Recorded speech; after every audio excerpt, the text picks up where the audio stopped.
মূলত আমাদের কুষ্টিয়া ছাত্র শিবিরের বিএনপি যেভাবে অন্যায় করলো, এই অন্যায়ের জবাব বিএনপি ফিলিপকে দিতে হবে ইনশাআল্লাহ।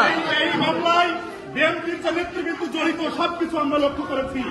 বিএনপির এই লুটেরা, চাঁদাবাজ, অগ্নি সন্ত্রাসীরা আমাদেরকে বিতাড়িত করতে পারবে না। ফিলিপনগরের সর্বস্তরের মানুষ আমাদের সাথে আছে। আগামী নির্বাচনে ফিলিপনগরের সর্বস্তরের মানুষ আমার সাথে থেকে ভূমিকা পালন করবে ইনশাআল্লাহ। ফিলিপনগরের মানুষ অতি দ্রুত আপনাদের সাথে সাক্ষাৎ হবে।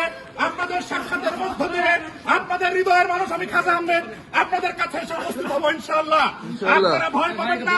যেমনি ভাবে রোজা রেখেছেন, যেমনি ভাবে সদকা করেছেন, যেমনি ভাবে দান করেছেন, তেমনি ভাবে আপনাদের সন্তান খাজা আহমেদের জন্য দান করবেন। এই বিএনপি নামক লুটেরাজরা এই বাংলাদেশ থেকে নিঃশেষিত হয়ে যাবে ইনশাআল্লাহ। ফিলিপনগরে যে অন্যায় আমার পুরো হয়েছে, যে অবিচার হয়েছে, এই অবিচার থেকে এই ফিলিপনগরের আপামর মানুষ এই বিএনপিকে নিঃশেষিত করার জন্য ভূমিকা পালন করবে ইনশাআল্লাহ।